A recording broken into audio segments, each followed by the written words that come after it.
বাজারের কেনা গরম মশলায় কি শুধু ধনে আর জিরার আধিক্য থাকে? আসল শাহী ফ্লেভার কি সেখানে উধাও? আজ আমরা ঘরেই তৈরি করব আধা কেজি বা 500 গ্রাম একদম খাঁটি শাহী গরম মশলা। ট্রাস্ট মি, এই মশলা একবার বানালে আপনার ঘরের সুগন্ধে প্রতিবেশীরাও এসে জিজ্ঞেস করবে আজ স্পেশাল কি রান্না হচ্ছে। আধা কেজি শাহী গরম মশলা তৈরির জন্য আমি এখানে নিয়েছি একদম বাছাই করা সব গোটা মশলা।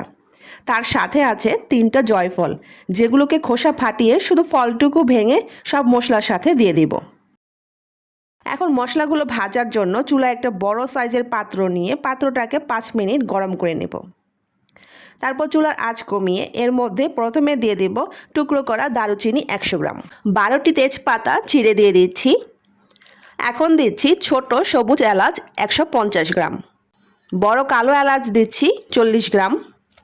এখন এই সবগুলো উপকরণ একদম হালকা আঁচে 2 মিনিট ভেজে নেব। প্রথমে আমি সময় বেশি লাগে এরকম উপকরণগুলো আগে ভেজে নিচ্ছি। 2 মিনিট ভাজার পর এর মধ্যে 50 গ্রাম লবঙ্গ, ধনিয়া 25 গ্রাম, স্টার অ্যানিস 16টি, কালো গোলমরিচ দিচ্ছি 30 গ্রাম, 3টা আস্ত জয়ফল খোসা ছাড়িয়ে ভেঙে দিয়ে দিচ্ছি, যেটা আমি আগে দেখিয়েছিলাম। এখন দিচ্ছি জিরা 25 গ্রাম, শাহি জিরা দিয়ে দিব 30 গ্রাম, আর জয়ত্রী দিচ্ছি 25 গ্রাম। এখন আবারও হালকা আঁচে ভেজে নেব যতক্ষণ না মশলা থেকে সুন্দর একটা অ্যারোমা বের হয়। কিছুক্ষণ পরপর নেড়ে নেড়ে ভাজতে হবে যাতে করে মশলাগুলো নিচ থেকে পুড়ে না যায়।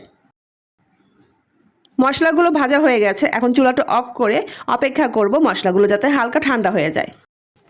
হালকা ঠান্ডা হওয়ার পর একটি গ্রাইন্ডার জগের মধ্যে অল্প অল্প করে মশলাগুলো নিয়ে নিচ্ছি। এখন ব্লেন্ড করে মিহি একটা গুঁড়ো করে নিতে হবে। মিহি একটা গুঁড়ো করলে এতে রান্নার সময় মাংসের ঝোল বা গ্রেভিটা খুব স্মুথ হবে, কোনো দানা দানা থাকবে না। দেখুন তৈরি হয়ে গেল আমাদের খাঁটি শাহী গরম মশলা। এই মশলাটি যে কোনো এয়ারটাইট কাচের বয়ামে রাখলে 6 মাস থেকে 1 বছর পর্যন্ত সুগন্ধ একদম ঠিক থাকবে।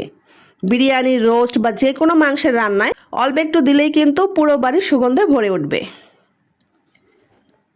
আজকে তবে এই পর্যন্তই। ভিডিওটি ভালো লাগলে লাইক দিতে ভুলবেন না, আর আপনাদের প্রিয়জনের সাথে শেয়ার করুন যাতে তারাও ঘরে তৈরি এই শাহী মশলা তৈরি করে নিতে পারে।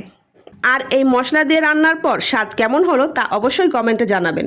দেখা হবে আগামী ভিডিওতে। আল্লাহ হাফেজ।